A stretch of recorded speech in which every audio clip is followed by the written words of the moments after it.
ನಿನ್ನ ಮಾರ್ಗವನ್ನು ಸರಿಪಡಿಸು. ಕರ್ತನೇ ಕರ್ತನೇ ಎಂದು ಹೇಳುವ ಪ್ರತಿಯೊಬ್ಬರೂ ಪರಲೋಕಕ್ಕೆ ಪ್ರವೇಶಿಸುವುದಿಲ್ಲ. ಅನೇಕರು ಹೇಳುವರು, ನಿನ್ನ ಹೆಸರಿನಲ್ಲಿ ನಾವು ಪ್ರವಾದಿಸಲಿಲ್ಲವೇ,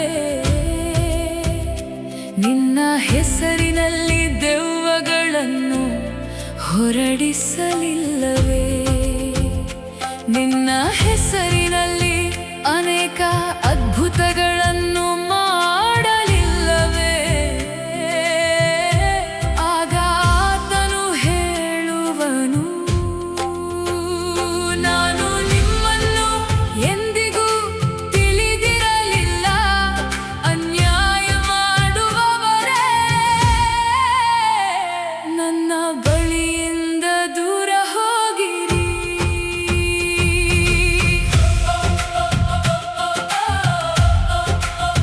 ಪ್ರವಾದಿಗಳು, ಸುವಾರ್ತಿಕರು, ಅಪೊಸ್ತಲರು, ಕುರಿಗಾಹಿಗಳು, ಗುರುಗಳು ಮತ್ತು ಕ್ರಿಸ್ತನ ಸೇವಕರು, ಅವರು ಪರಲೋಕಕ್ಕೆ ಬಂದು ಕ್ರಿಸ್ತನಿಗೆ ಹೇಳುವರು, ತಾವು ಸಾರಿದ ಸುವಾರ್ತೆಯಿಂದ ಎಷ್ಟು ದೊಡ್ಡವರಾದೆವು ಎಂದು.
ಇದೇ ಸಮಯ.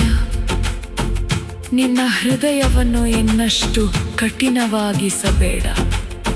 ಕ್ರಿಸ್ತನು ನಿನ್ನನ್ನು ಕರೆಯುತ್ತಿದ್ದಾನೆ. ಅವನು ನಿನಗೆ ತನ್ನ ಕ್ಷಮೆಯನ್ನು ನೀಡಲು ಬಯಸುತ್ತಾನೆ.